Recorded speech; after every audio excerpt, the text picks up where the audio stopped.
Today is January 13th, 2026. It's hard to believe it's already 2026. Happy New Year to everyone. The first item on the agenda is public comment period. Has anybody signed up? No speakers today. All right, the next item is a review and approval of the meeting minutes from our December meeting. Any comments from anyone? Got a motion from Mr. Conti and a second from Mr. Keplinger. All in favor say aye. Aye. All opposed, same sign. That motion carries. Next, we have a review of the financial statements from Howie. All right.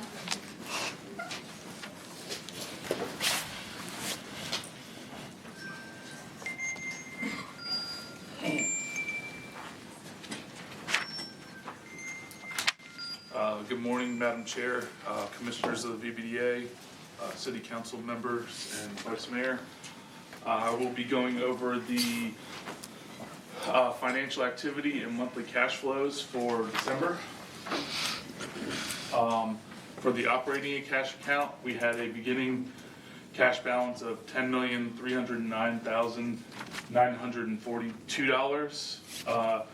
During the month, we had cash receipts of $12,744 for interest income for December. We had $21,225 for the annual bond admin fee number 466. This was issued back in December of 2010, and that was paid by LifeNet Health. And we had $2,314 for another annual bond admin fee. This was number 467, issued in November of 2010, and that was paid by Coordinated Services Management. We also received a receipt for $36,000. This was for the lease and rental payment of 2656 Lachelle Place. It was covering a whole quarter from September 15th to December 15th. Let's just say 2025. That was paid by Vidar. That cash is being restricted in a separate cash account for when they actually purchase. That will end up going back to the city. So when you see the total cash on the next slide, that's not included. That's in a restricted account. Disbursements for the month, we had $20,439 for Innovation Park final subdivision plot in Global Way Phase 3. This was through October 31st, 2025 and paid to VHB. We had $19,710 for Atlantic Park offsite asset construction and inspections through November 30th. That was paid to MVP. We had $15,000 for the box seating agreement for the Dome 2026 concert season. That was paid to Live Nation. Just under $4,000 for legal services for the Atlantic Park project through November 30th. That was paid to Davis Commercial Law Group. We had $3,349. This was for the fourth and final billing of the June 30th, 2025 financial audit, paid to Cherry Becker. And then we had $1,080 as a commission for that, the lease payment we received from Vidar. The commission was paid to SL Nussbaum Realty, and that leaves us with an ending cash balance on December 31st of $10,282,620. For the capital, these are the reimbursements that were paid by the VBDA at the beginning of December, and then were reimbursed back by the city. We had just over $1.5 million for the Atlantic Park Entertainment Venue tenant improvement allowance. That was paid to Dome Opco LLC. We had $813,874 for also for Atlantic Park. This was draw number 34 for offsite infrastructure. That was paid to Venture Waves. We had for Innovation Park, we had $350,611 for draw request number 25. This was for offsite construction work on the VBDA's behalf, and that was paid to Architectural Graphics and was through October 31st, 2025. Also for Innovation Park, there was $9,176 for construction phase services through October 31st. That was paid to Kimley Horn. And then for the Corporate Landing Business Park, there was a reimbursement of $126,000 for draw request number 9 for offsite infrastructure and utility construction. That was through October 31st and paid to Seabreezy. And then $5,335 for Global Way and Pond C final construction. That was paid to VHB. Now for the capital maintenance account, we have the Human Services Building. We received the monthly lease payment for January of $47,910. Then we had one payment for the elevator modernization project. That was the construction, admin, and scoping phase, paid to HBA Architecture for $2,713. Atlantic Park entertainment venue capital maintenance account, there was no activity. We'll get a payment next month, but the ending balance stayed at $70,158. And then for the VB National Golf Course, we received the November monthly revenue share agreement of $18,130. And then there was a payment for the Pond 1 maintenance plan paid to VHB, and that was just $1,882, leaving us with an ending cash balance on December 31st of $1,757,782. For the incentive and initiative account, there was no activity in the facade improvement grant, and that leaves the ending cash balance stayed at $41,875. For the small business grant program, we reimbursed 2 companies. The first one was Type A Virtual Solutions. This was for computer upgrades, security software, and website updates. That reimbursement was exactly $10,000. And then we reimbursed Security Scholars for business supplies and software support for $3,013. That leaves us with an ending cash balance in that account of $444,316. And then the final account, we have our EDIP cash and appropriations. Appropriations on December 31st were $12,166,585. During the month of December, the VBDA approved one award to TST Defense. That was approved on December 9th. This was for $7.1 million in anticipated capital investment. And then they anticipated 135 jobs created. 90 of those anticipated jobs will have a salary of at least $69,638, and 45 of the jobs an average salary of at least $98,654. The award amount that was approved was $508,000. And then we have one reimbursement during the month. This was to Steel Incorporated. It was a reimbursement of $1.2 million in capital investment, and their award expired in November, so this was the second and final reimbursement payment, and that was $12,387. So after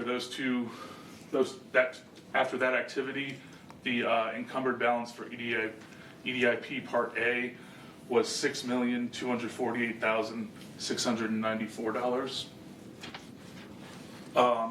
And then for EDIP Part B, we had one reimbursement during December. This was for $13.6 million in anticipated capital improvements.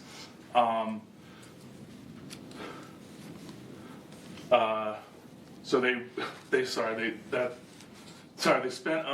$6.8 million in capital improvements. The total amount of the award that they could get if they spend the total $13.6 million would be $376,000. They received, I guess, a little under half of that. The payment during December was for $188,401, which after that payment, it reduced the encumbered amount to $812,269, and that leaves a EDIP grant funds available for future award on December 31st of $5,105,250. $622. Sorry, and that was a little confusing the way I went over that last award, but yes, that was the last financial account. Are there any questions? Any questions for Howie? All right, thank you, Howie. Next item on the agenda is under contracts, request for approval of a resolution authorizing an amendment to the City View 2 development agreement, and Alex is going to go over that for us.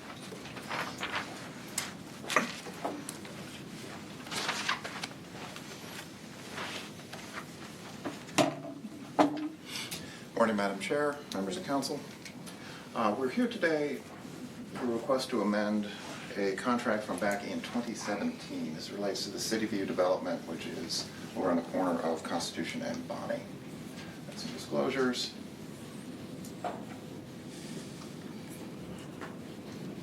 So, as we said, this started in 2016. We ended up signing a development agreement in 2017 where Ripley Heat Wall was to build a three-phase development. Our role was, we didn't own any land, but our role was to support some of the parking. The three phases are as follows. There's phase 1, which has been built, phase 2, which is yet to be built, and then phase 3, which also exists. Under the agreement, they were anticipating an investment of $60 million, and as you'll see,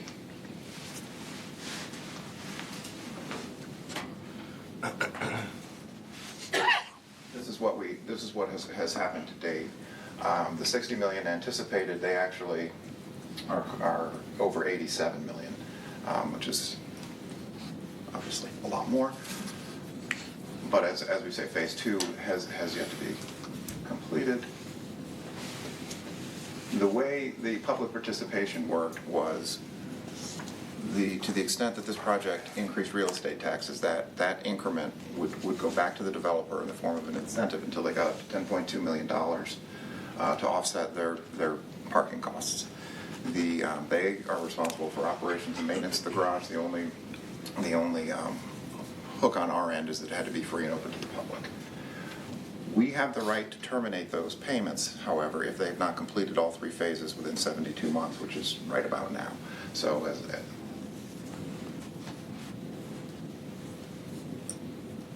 they are asking us if we would consider an extension of that deadline to give them an opportunity. They've got the phase is designed. They just don't have a tenant. Still intend to build. And we have asked for a 2-year extension, but I understand there have been some discussions on that point.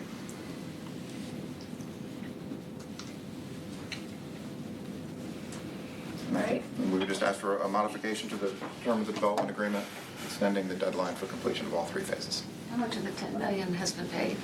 A little over 2.5.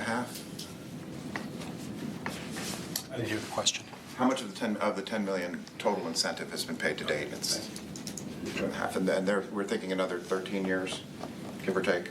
13 and a half to. Yeah, 13 and a half total. Any other questions for Alex? I'll entertain a motion on the request. Bill? So the motion calls for a 2-year extension. I would like to make a motion that we offer a 3-year extension. I think the period of construction for that project, while they're awaiting some tenant applications. 2 years might be a little tight, and I don't want to find ourselves back here in a year and a half asking for another year. I'd rather just give 3 years right now. So I'd like to make a motion that we adopt the resolution with a change in the language from 2 years to 3 years, with the date, I believe, being extended from January 28 to January 29. Madam Chair, I have to abstain. Okay, so we've got I have a letter. one abstention. Any other comments? Is there a second? I'll second. Okay, Eric is seconding the motion. All right. All in favor, say aye. Aye. All opposed, same sign. That motion carries. All right, thank you. Thank you. Next item on the agenda is a attainable workforce housing program. We've got a request for approval of a resolution on Concord Apartments LP and Concord Phase 2. Good morning and Happy New Year. I'm Ruth Hill. I'm the Director of Housing and Neighborhood Preservation here in the city of Virginia Beach. So today I'm going to talk to you about this new project that has come before us. But also I'm going to talk about some housing challenges we have in the city of Virginia Beach, the affordability issues, and then talk to you about the Concord apartment Phase 1 and Phase 2. We are requesting that BBDA authorize the chair to execute on behalf of BBDA this grant agreement along with the city, BBDA, and the developer. So, what we know in the city of Virginia Beach is that 1 in 3 households are housing cost burden, which is about 59% of our population, who spend 30% more or more on of their income on housing. The median rent in Virginia is $1,750, and somebody needs about $70,000 or $33 an hour to pay for that.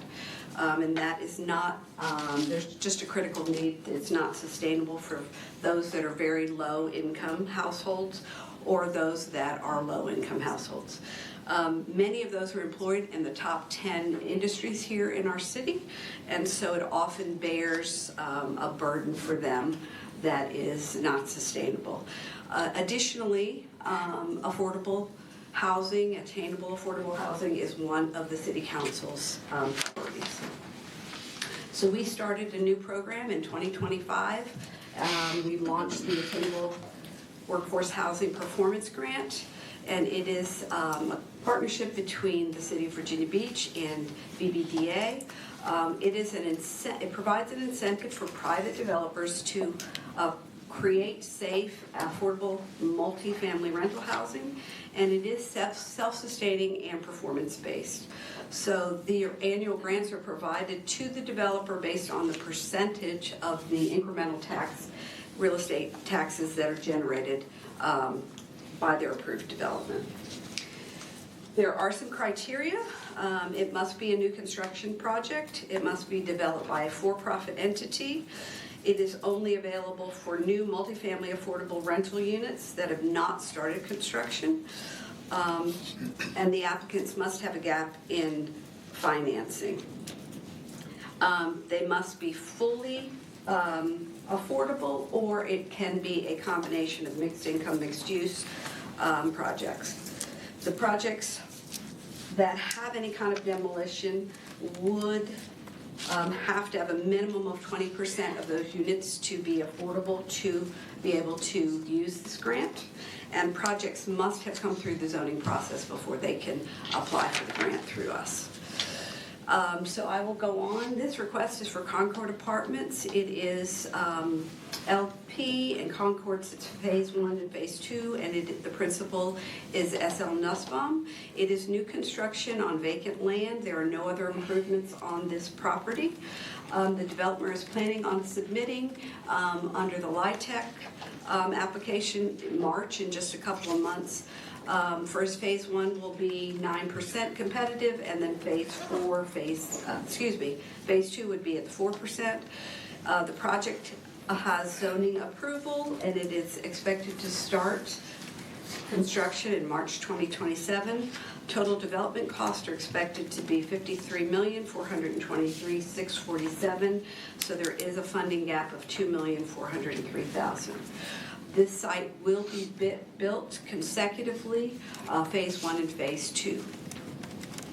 It is located in Burton Station, near Burton Station, the outlet malls, and it is District 4, Amelia Ross Hammond's district. So the project is 100% affordable and will serve households with incomes that average 60% of the area median income. You can see the list here of the 180 units. 25% of these units will serve households at or below 50% AMI, which is a great service to the city of income, because the low-income population or households are the hardest to find rental units in our community. The fiscal impact. So these annual grant payments are solely limited by the incremental tax that are generated by the project. The amount to be paid annually is determined on the annual assessed value of the project, and then the real estate tax rate set by City Council.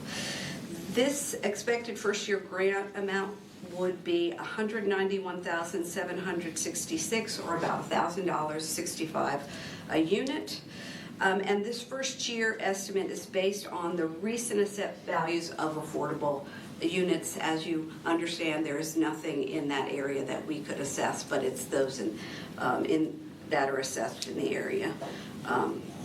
The first year's taxes are expected to be $197,552, which is on the estimated assessed value, $2,366,100. And then that incremental tax, the estimated value minus the tax revenue there would be, is how we came up with that number of $191,766. So you can see the assessed value of property is $596,500, I missed that. And then it's $5,786, which is the revenue. So the recommendation of this is for each phase. So you can see the number there is the base real estate tax is $2,896 for each phase, and there's 2 phases, which is why you get the doubling of that. The grant agreement payment would be 100% of the incremental real estate taxes over a 30-year period. After the first 15 years, they would have to put capital improvements on requirements onto the units of about $10,000 for each affordable unit, or $90,000 for those first 15 years. The average income of this grant agreement is about 60%, and it's over the 30 years. The applicant will pay an administrative fee to VBDA. So the next steps would be, if it's approved here, then it would go to City Council for an ordinance on February 3rd, 2006. And I would receive any comments or questions at this time. All right, thank you, Ruthie. Any comments or questions for Ruthie? All right, I just want to make one comment. I will be abstaining from the vote on this item, and Alex has a letter. My firm does work for the applicant. I'm going to be abstaining also. Alice's letter also. 2 abstentions then. All right. Any other comments or questions? It's a great program, obviously. Thank you for bringing us another one. Now our third, since it was implemented in September last year. Very cool. All right, I will entertain a motion on the request. So got a motion for Mr. Weisenstein and a second from Penny Morgan. All in favor, say aye. Aye. All opposed, same sign, and then we've got the 2 abstentions. All right, motion carries. Can I ask a question real quick? I don't want to go too long on this, but I've asked this quite a few times over the few years, and this is great for upcoming new jobs, but what do we do about the old houses in Virginia Beach, old neighborhoods, Plaza, Aragona, you know what I mean? What can we do to get developers to go in there and give them some type of tax break or incentive to go in there and fix these old houses up? Because there's a lot of, nice houses in there that could be fixed up and it could be, there's the kind of houses that people can afford. We don't have any program except what we call the owner-occupied rehab program for people that are income eligible, and they can own a home, but they cannot fix it, that we can go in and do some immediate and needed changes to include roofs, things that they need, like if there's any kind of accessibility, any kind of water, HVAC, but we don't do any complete rehabs. We just don't have the money for that. This is something we should maybe think about sometime. We've talked about it, but it, again, needs some resource to put towards the program. Right. Yeah. All right, any other comments or questions?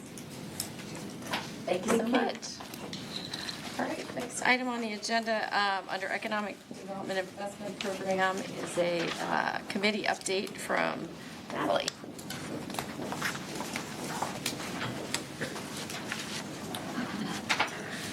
Good morning. Good morning. I would say good morning to Vice Mayor Rosemary Wilson, but she stepped out. So good morning to you, Councilmember Berlucci, and good morning, Councilmember Remick. BBDA Chair Murphy, and the members of the BBDA. This morning, I want to provide an update on the shopping center redevelopment work group findings. So the last time that you saw me up front to talk about redevelopment was in October of 2025. But prior to that time, the staff in the BBED received a project where it was a little bit outside of the current EDIP policy parameters, and it was around retail. And at that time, staff proposed looking into amending the EDIP policy to address the support of redevelopment for shopping centers specifically. We provided a briefing to the VBDA in October, and the VBDA requested that staff explore whether Part B should be clarified or amended to specifically address shopping center redevelopment. So the subcommittee, which you can see the members of the subcommittee are here on your screen, and these committee members work together to evaluate the current policy as well as market conditions, and is there a potential need for a change? As you know, over the last 30 years, the EDIP is the premier tool that the city uses for core economic development and strategic support. And so this particular tool is used for not only a developer, but also a business. And there are 4 distinct components of the EDIP. There's Part A, B, C, and F, but we are focused today on Part B specifically because it focuses on redevelopment and development. I want to note a few other considerations about Part B. One is that it is used for a variety of uses, and what's important about it is that it targets properties that are underutilized or underimproved. And the other key factor is that the properties are generally in target areas, so our strategic growth areas, or SEGAs, which is special economic growth areas, or economic redevelopment areas. And a lot of this is also outlined for us in our comprehensive plan when we talk about SGAs. And you can see that also these are select considerations, that the private investment for the developer should be around $12.50 and equals to $1 of every economic development incentive program investment. So this is very tiny. I don't expect you to see it from where you're sitting, but this is a shopping center map which allows you to see where we looked at where all of our shopping centers were, but specific to also where they are in reliance to our SGAs. You can also see that in the green, yellow, and the light pink, we also tried to note the aircraft noise levels because that is pretty important when we talk about ACUs and the areas that are around the shopping center. Data that we proposed was really focused on, are these shopping centers in strategic locations that we need to look at? Are they also outside of these strategic growth areas that we need to look at? And so we worked with planning as well to create this map, and hopefully it's a good starting place for you to see where do we lie. So one of the core tasks that we have was not just looking at where are our shopping centers located, but also it's important to know, what other considerations we might have for our occupancy. So one thing that I think is missing here, oh, there it is. One thing to note is that our regional comparison when it comes to Virginia Beach occupancy is pretty strong and high. In regards to our occupancy average across all shopping centers, if I go back, most of our individual shopping centers are above a 70% occupancy rate, and that's according to CoStar. In addition to that, we wanted to, as a work group, really consider again, are the shopping centers inside or outside that need support our target areas? We also considered as a work group whether or not to incentivize the tenant or the developer itself. So those were some, not all, of the work group's major considerations when considering changing or updating Part B. Again, that's just a slide to show you our regional comparison when it comes to occupancy average. And this is just taken just this week, really, so you can see it's the latest information around our total inventory and how we stack up against our neighbors. So the key takeaways really are that with this work that we did, the VBDA itself has really undertaken just a handful of projects that really focused on retail alone. And so if you look at this slide, it really talks about a few that you might be more familiar with. 17th Street Properties, for example, and Pembroke Square, and some of the projects also with Armada Hoffler. I want to note that with Pembroke Square, that the VBDA did not utilize policy or EDIP policy to support that project. Rather, we supported that project as public infrastructure for public parking.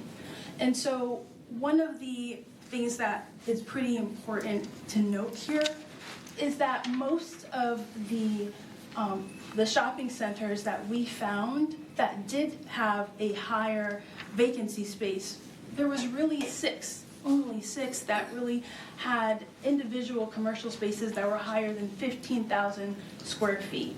And in addition to that, we felt that historically, because of the VBDA's support of projects that were multifaceted, and the fact that the market itself did not indicate a clear need for an amended EDIP policy, that we would not recommend any changes to the EDIP policy at this time.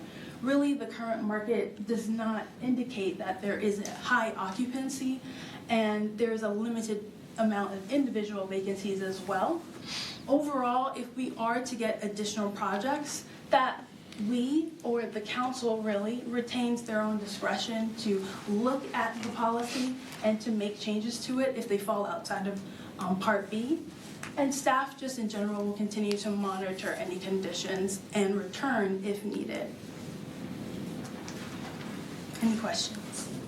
Any questions for Natalie? I thought that 83% number was impressive. I mean, we certainly stack up pretty well compared to some of our sister cities. Any comments on that? So it sounds like we're going to wait and see if there's anything that comes up. Akil, you were on that committee. Did you have any thoughts? I think Natalie did a great job of summarizing it. Really, the crux was we were trying to solve a problem that frankly didn't really exist, and hence the conclusion.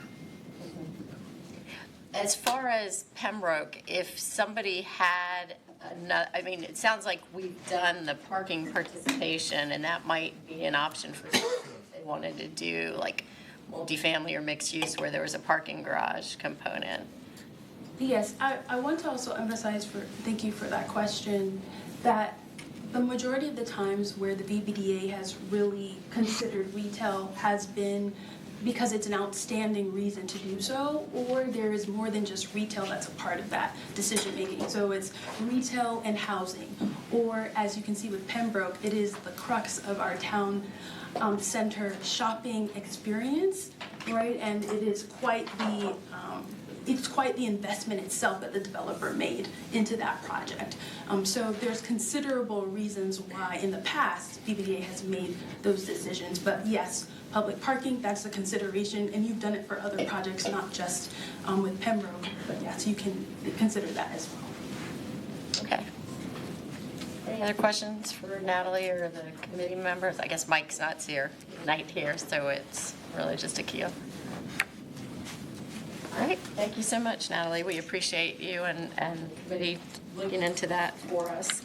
The next item on the agenda is with regard to our assets, a request for approval of a bid for Lake Number 1 capital repairs.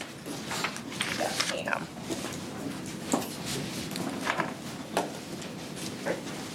Good morning, everybody. Happy New Year. So I'm going to be with you for the next 3 presentations. So let's begin with presentation number 1, Lake 1 at the Virginia Beach National Golf Facility. I'm going to have the disclosures up for the contractor for the bid that we received to do the maintenance work. A little bit of background on this project. So an assessment of the stormwater management facilities was conducted by VHB and concluded in the first quarter of 2024. It detailed deficiencies that were based on the 2023 city auditor's report, as well as annual inspections completed by the Public Works Department. On May 8th, 2024, the VBDA Asset Committee and the operators of the golf course met to discuss the recommendations for the repairs. And it was found that lake number 1 and its outfall ditch should be the priority, as this lake is the outfall for the entire stormwater management facility. And the operator and the VBDA Asset Committee believed it would be the most beneficial place to start for the maintenance for the stormwater facilities. The estimated cost of repairs for lake number 1 and its ditch at that time was about $520,000. So the award that we received, it was opened December 17, 2025. There was one bid from Divergent Construction Management Group, Inc. The total amount is $836,648, and that does include the work that needs to be done for the ditch. Now, to make it easier for you to understand, the cost to complete the maintenance to the ditch is $175,832, which is the responsibility of Public Works. The VBDA is not going to be putting any monies towards the maintenance of the ditch. It is fully on Public Works. They are on board, and they have agreed to utilize this contractor to do this work. The VBDA's portion, however, goes to lake number 1, and it's in the amount of $660,816. So we are asking for an additional 25% contingency on that $660,000 for a total of $826,021. So it is recommended by staff that we approve this bid with the contingency total of $826,000 for the necessary maintenance of Lake 1. Any questions? All right, any questions for him? Yes. I'm just curious, what is the scope of the maintenance that's going to be performed? Sure, so the scope of what we're gonna do for Lake 1, we're gonna be doing some dredging, we're gonna be removing any vegetation along the banks, we're gonna be shoring the banks up and putting riprap up as well. And, yes, Michael? The dredging material, is that a cost to the contractor, and is that going to our site? We are going to be working with the contractor as to where they're gonna be putting it, but we're not gonna be storing it on the site. The contractor is gonna be responsible for moving that off of the site. Just so, because I know we've got some newer folks, just so everybody knows, the lakes at VB National aren't just pretty to look at. They actually perform a stormwater management function. And just like any other stormwater management facility in the city, they get inspected by Public Works to make sure they're working properly so that we don't have flooding and other issues. In this case, back in 2023, after the city auditor identified some issues we were having with operations and maintenance, it was found that these stormwater facilities were failing, and that we, just like any other owner, would have to, or I guess in our case, tenant, would have to do something about the fact that our stormwater facilities were failing. So this is the first and the highest priority, because this kind of is the funnel for all the other stormwater management facilities. But dredging and making sure they're clear and making sure that this stormwater management happens the way that it was designed and that it was supposed to happen. So it's like putting a new roof on your house. It's not anything exciting or sexy, but it's part of the overall, development of that land and how any stormwater facility is supposed to be maintained. So, Yeah, go ahead, Michael, and then Bill. looking at the map, it's a relatively small pond considering the others, right, lakes? It is. Okay. And the lakes, all of those others would also be our responsibility if it's deemed they need to be dredged? They're all stormwater facilities, and we got a report that addressed all the different, they're not all failing as stormwater management facilities. This one was the most critical because it acts almost like a funnel.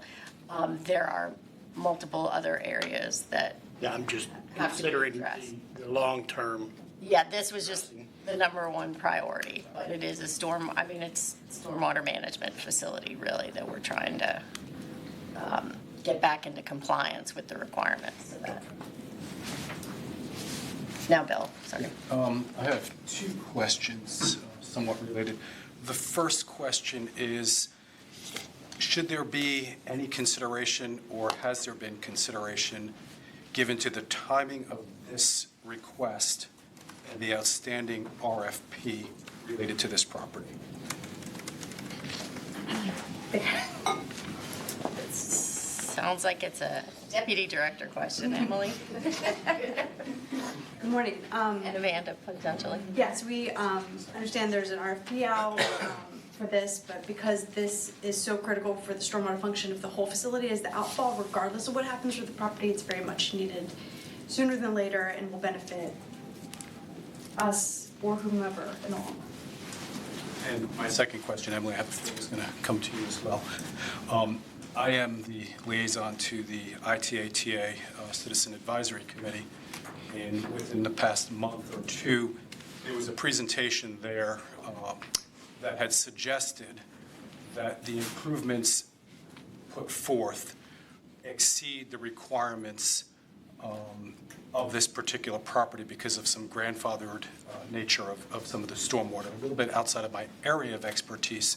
But can you address the level of improvement / maintenance that's being made to this property as compared to what is required?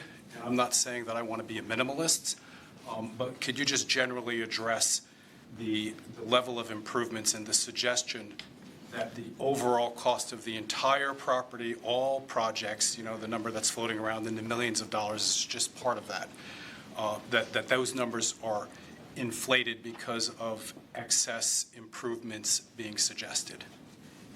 Yes. So the assessment that our engineers, VHB, did in 2024 looked at all of the stormwater facilities. Those stormwater facilities were constructed some time ago, much before current standards. So this report kind of looked at, you know, immediate action needed, and also if they were to be renovated to current standards, what that would entail, right? There's nothing requiring us to do so at this time, but obviously there's maintenance needs, and when you touch something, usually these days it has to be brought. The standards are done in a way with maintenance to current standards. So as we get into improvements that are needed, we're thinking very strategically about priorities such as an outfall that funnels the whole system. And if we award, get into future improvements, we'll have to think strategically about what could be considered maintenance or complete upgrade that would need to be brought up to standards based on funding availability and necessary improvements needed to keep a functioning golf course that's attractive to our visitors and our residents.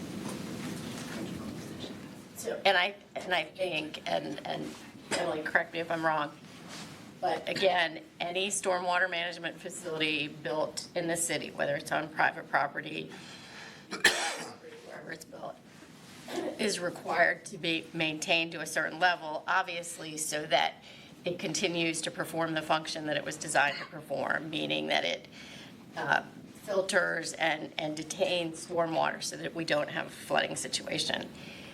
These facilities weren't maintained the way they were supposed to. We didn't find out about the issue until the audit, and they went back to Public Works and looked at, okay, the failing grades or the inspections saying that the stormwater facilities were failing were not getting to the right place, and we found that out through the course of the audit. So we weren't getting those, the operator wasn't getting those, but once we knew they were failing, then we had to do a full inspection to see, okay, how do we fix these? And this is part of that process. So the having to dredge and having to, the magnitude of the vegetation and the dredging is largely a function of the fact that it's been, 10, 15 years, whatever, and we haven't been doing the maintenance hasn't been done the way it was required when the system was originally designed. And Madam Chair, if I may add one additional comment, Ms. Witham hit it she addressed it in her presentation, but it is important to note that the decision to proceed with Lake One and the renovations to that stormwater pond were not made in a vacuum by staff. There was extensive dialogue with the operator who did concur that Lake One and the renovations to Lake One and the maintenance to the ditch, which she shared is the responsibility of Public Works, be addressed first. So that decision, again, was not made solely by staff. It was very much in cooperation with discussion with the operator, who did have a chance to review not only the audit that was done by the city auditor's office, but also the report that was developed by VHB. And VBD's asset committee. Correct. Thank you. All right, any other questions for staff? All right, so the recommendation on the floor is for the approval of the bid of the contract awarding the Lake One maintenance in the amount of $826,021 to complete that high-priority maintenance project. Move to approve. Got a motion from Mr. Brunke and a second from Mr. Jan. All in favor, say aye. Aye. All opposed, same sign, motion carries. Thank you, Pam, and you said you had the next two, so we'll let you skip up there.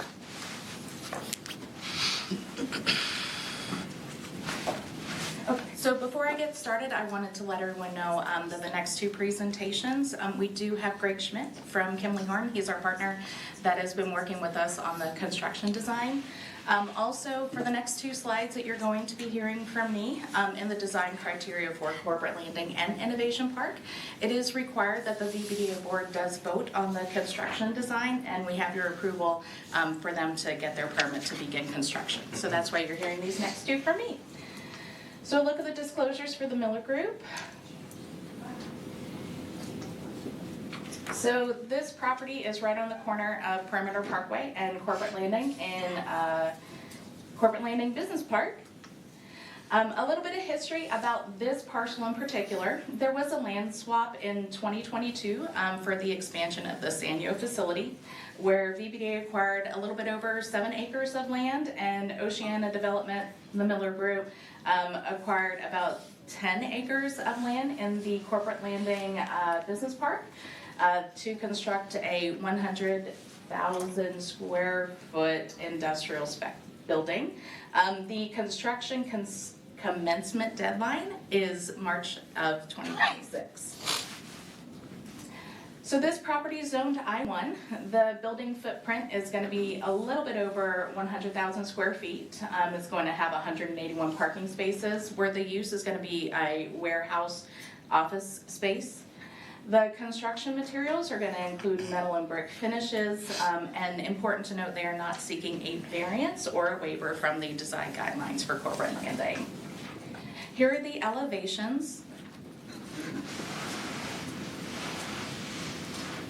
So they have the articulation between the metal and the brick and the aluminum finishes.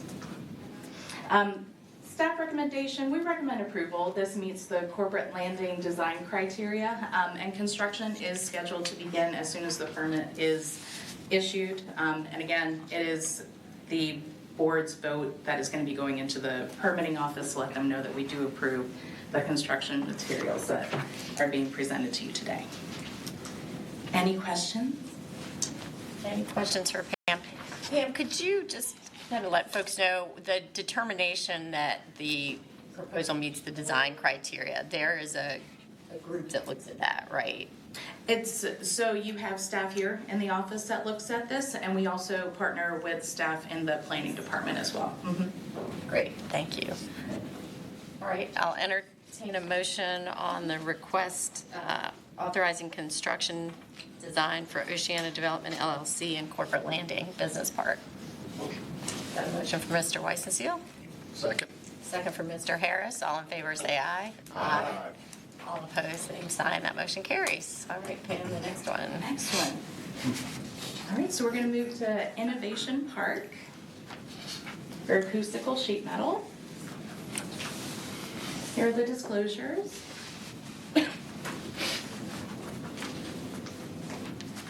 Background about this parcel: acoustical sheet metal operates to over 200,000 square feet of manufacturing space in Innovation Park right now, right there in the corner, right above the VB Fieldhouse. Economic Development negotiated Phase 3 and 4 expansion of acoustical sheet metal with 21 acres in Innovation Park for an additional 250,000 square feet. This expansion is gonna cost over $45 million in capital investments, and it's gonna add 350 new jobs to the area, making Acoustical Sheet Metals the city's largest employer. This expansion was announced in June of 2025 with the presence of Governor Youngkin to do so. This is the site's current conditions. They have started removing the trees that are on the facility, on the parcel, I'm sorry. This is the current building that is on site. The construction design is gonna be, there's gonna be two buildings. So the primary building, the production building, as they're calling it, is a little bit shy of 260,000 square feet. And the field services building right there in the corner, that's a little bit over 16,000 square feet of building space. It's gonna provide 272 parking spaces, and it's gonna have a dry detention basin on the property for stormwater purposes. The construction materials are glass and metal, and they are also not requesting a waiver or a variance to the design guidelines for Innovation Park. And here are the proposed elevations. So this is looking directly at the property from Princess Anne Road. You can see the differences with the articulations with the metal and glass and how it matches the existing building that's already in Innovation Park. And this is on the corner of Hudome Way and Princess Anne. And this portion right here, this goes along Hudome Way on that side of the building. And this is their field services building that's gonna be in that bottom right corner. The staff is recommending approval. This meets Innovation Park design criteria, and construction has already started. They are looking to begin vertical construction next month, and they are having an aggressive completion date of January of 2027. Any questions? Pam, I know they had to obtain a conditional use permit for outdoor storage. Is that, where on the property would that be? And I know that's probably not within the purview of this request. It's not, Greg, correct me if I'm wrong, but I believe it's gonna be right up here where these parking spaces are. Is my memory correct, Greg? Is that where it's gonna be? Yeah. The outdoor storage? That's correct. That side yard area is one of the approved outdoor storage areas. And then what I'll call the horseshoe, inside the horseshoe is the second area that was approved for outdoor storage. So not really any place that would be visible. That's correct. Okay. And I will note that the design is actually a little bit nicer than the field house, having just been out there on Saturday. All right, so again, this one meets our design criteria. I'll entertain a motion on the request. So moved. A motion for Mr. John, and second for Penny Morgan. All in favor, say aye. Aye. All opposed, same sign. Motion carries. Thank you, Pam. Thank you, everybody. Happy New Year. Happy New Year. Next item is a request regarding our international incubator for food rocks. All right, good morning, Vice Mayor, council members, Madam Chair, members of the authority. Bringing you a recommendation for international incubator for the company Subsea Craft. Here's a look at the disclosures. There we go. So the company is headquartered in Portsmouth, United Kingdom. They're a maritime technology company with commercial and defense applications. Amanda and I actually first met this company in the UK, led by our UK consultant last September.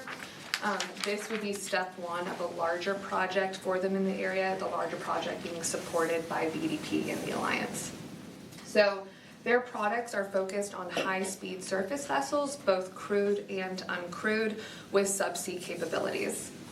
They do have additional drone products, and they're in partnership with a Virginia Beach company for some deployment of that technology. At the request of the chair, we have a very short video to show you all just to highlight some of this technology.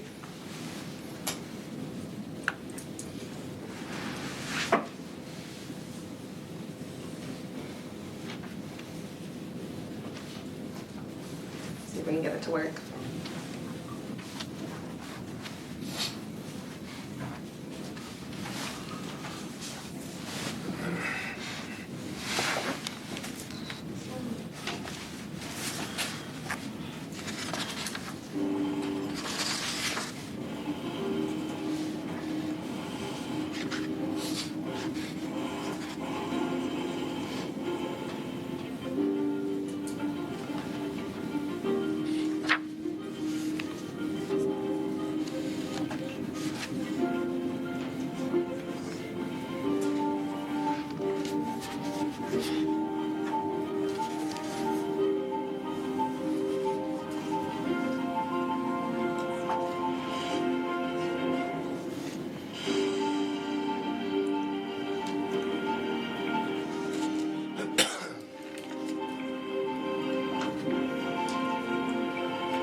So it's a little bit dark, but what you couldn't see possibly in that one was that was actually one of the crewed vessels that has the subsea capabilities for purposes of evading other folks in the water.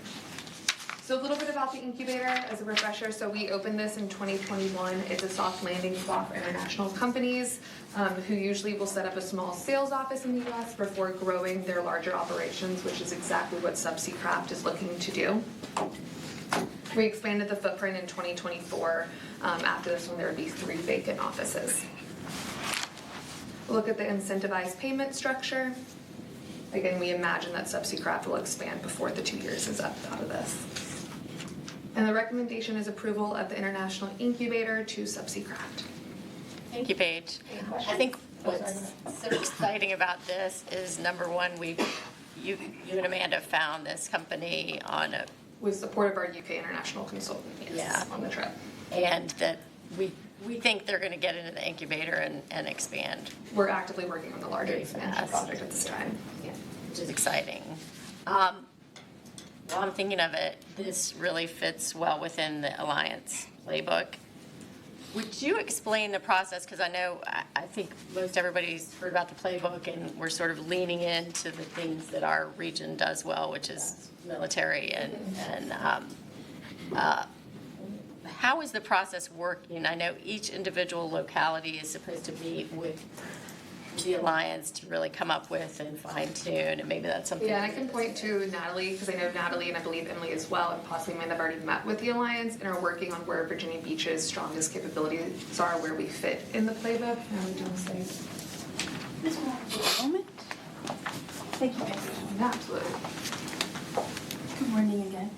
So last year, the Alliance launched their playbook for the region, which focused on defense, energy, aerospace, and logistics. And yes, this is a great theme for the entire region, but we have to figure out now, how does the city of Virginia Beach actually play a part in the Alliance's playbook? And the Alliance staff has come initially to meet with leadership, and the goal is to then create a plan of our own that is a sub of that playbook.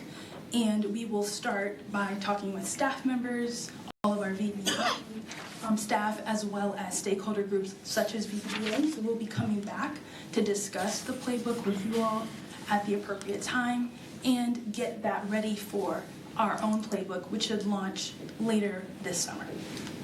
Wonderful, thank you. Very exciting. All right, any questions for Paige? Motion. I've got a motion from Mr. Keplinger, a second from Mr. Weisenseal. All in favor, say aye. Aye. All opposed, same sign. That motion carries. Thank you, Paige. Next, we have administrative information. Any comments, questions, priorities from commissioners? Any announcements anybody wants to make? How was the Christmas party? I was unable to make it. It was wonderful. It was a good combination of all of our stakeholders, businesses that support us, new businesses, expanding businesses. It was a good night. Sorry you had to miss.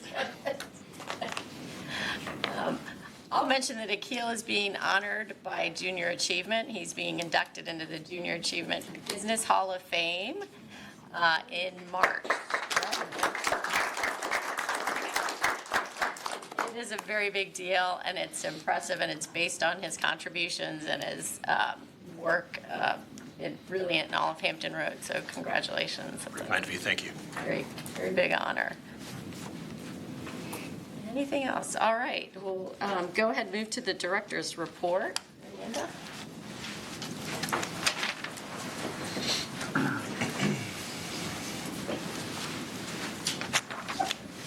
Good morning, Vice Mayor Olson, Councilmember Berlucci, Councilmember Remick, Madam Chair, and members of the Virginia Beach Development Authority. A couple of exciting announcements to share. I hope that you took notice last week that the City of Virginia Beach made the New York Times best places to visit in the world.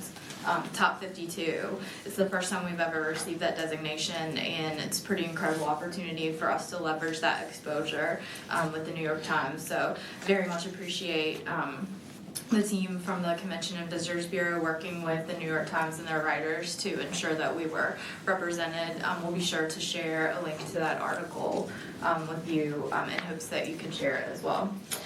Also, last week, we found out that the Dome was nominated for Concert Venue of the Year for 2025. There's an award ceremony in April. There were 4 other venues that were nominated. We are very hopeful that the Dome will win. There is a public voting component to that award, as well as additional metrics related to ticket sales. But we will be sharing that information as well in hopes that you can help spread the word. It truly is an incredible venue and BBDA asset, and we are hopeful that they can, again, obtain recognition on a national level. Other exciting news is our FIG program. So as you can see here on the slide, and I encourage you to scan the QR code, it is time for us to launch our facade improvement program. And so while we will again this year have our traditional facade grant improvement program that's available to any business across the city, we this year have a program specific to Atlantic Avenue. As I've mentioned before, our mayor appointed an Atlantic Avenue task force to discuss capital improvements to that portion of the resort area. The vice mayor and council member Remick serve as liaisons to that task force, and in an effort to promote and incent redevelopment in the Atlantic Avenue corridor this year, we will have $250,000 available to provide matching grants of up to $25,000 for businesses located in that corridor. So this is a new program. We're excited to offer it. We will be hosting a series of workshops to educate potential applicants on what the requirements are and what the eligible expenses of funds can be. But again, please take note. Please share this with anyone in the business community that you feel like would benefit, and we're happy to provide assistance in the application process to them. Is it open now? It is open this morning. Lastly, our business retention and expansion team is hosting a workforce roundtable this week with a variety of speakers from across the region, and so we're really excited to take part in that conversation.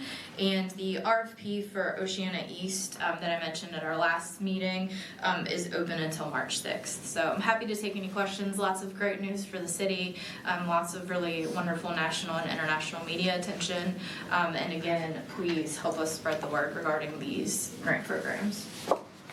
Wonderful. Amanda, when is the workforce development roundtable? January 29th, and it starts at 9 a.m. Okay. Right here in our office? Yes, ma'am. Oh, sorry. Or at the Hive, sorry. Yeah. All right, and that is exciting news about us being one of the top places in the world to visit. If you haven't been to the Dome venue, it is spectacular. I mean, the design is just amazing. So hopefully others see what a beautiful venue that is, but I think we've got a shot there. Any other questions for Amanda? Thank you so much. Thank you. Wonderful. Any other items for the good of the group?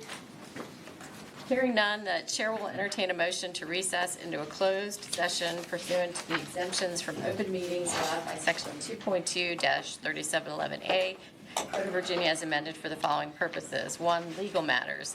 Consultation with legal counsel and briefings by staff members or consultants pertaining to actual or probable litigation where such consultation or briefing in open meeting would adversely affect the negotiating or litigating posture of the public body, and consultation with legal counsel employed or retained by a public body regarding specific legal matters requiring the provision of legal advice by such counsel pursuant to Virginia Code Section 2.2-3711A7, and that pertains to District 5. 2, contracts. Discussion of the award of a public contract involving the expenditure of public funds, including interviews of bidders or offerers, and discussion of the terms or scope of such contract, where discussion in an open session would adversely affect the bargaining position or negotiating strategy of the public body pursuant to Virginia Code Section 2.2-3711A30, and that pertains to District 2 and District 4. And then 3, publicly held property, discussion or consideration of the acquisition of real property for public purpose or of the disposition of a publicly held property where discussion in an open meeting would adversely affect the bargaining position or negotiating strategy of the public body pursuant to Virginia Code Section 2.2-3711A3, and that pertains to District 2. I'll need a motion, a second, and a roll call vote. Motion. Motion for Mr. Weisensee. Second. Second for Ms. Morgan, and then a roll call.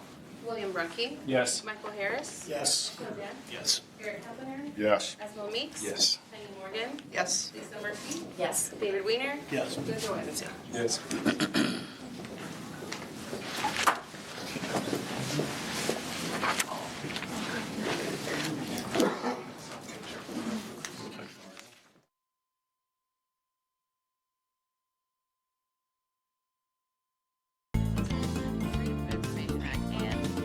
Whereas Section 2.2-3712 of the Code of Virginia requires a certification by this Virginia Beach Development Authority that such closed meeting was conducted in conformity with Virginia law. Now therefore be it resolved that the Virginia Beach Development Authority of the City of Virginia Beach, Virginia hereby certifies that, to the best of each member's knowledge, one, only public business matters lawfully exempted from open meeting requirements by Virginia law were discussed in the closed session to which this certification applies, and two, only such public business matters as were identified in the motion convening the closed meeting were heard, discussed, or considered by the Virginia Beach Development Authority.